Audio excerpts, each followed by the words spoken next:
সাথে সাথে একটা কথা না বললেই নয়, আজকে আমাদের যে ফাইনাল ম্যাচ হচ্ছে প্রতিটি খেলাতেই আমরা দর্শকদের জায়গা দিতে পারিনি। তার জন্য আমরা যাকে ভোট দিয়ে এমপি বানিয়েছিলাম প্রতিমা ভৌমিক মহোদয়া, উনার কাছে বলেছিলাম যে আপনার এমপি ফান্ডে থেকে আমাদের কিছু টাকা দিন, তাহলে আমরা উত্তর দিকের গ্যালারিটা করতে পারবো।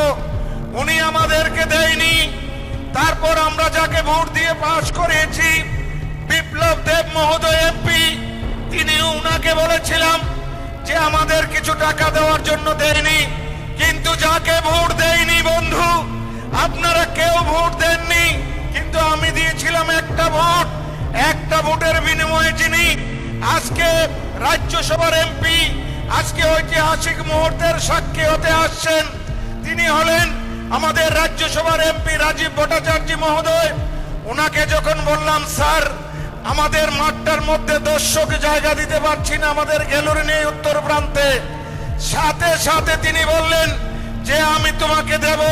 ওনার এমপি ফান্ড থেকে 50 লক্ষ টাকা আমাদেরকে দিয়েছেন ওই উত্তর দিকের গ্যালারিটা করার জন্য বন্ধু। তার জন্য এই বক্সনগরবাসী পক্ষ থেকে আমি নতজানুভাবে ওনাকে প্রণাম জানাচ্ছি এবং ধন্যবাদ জানাচ্ছি।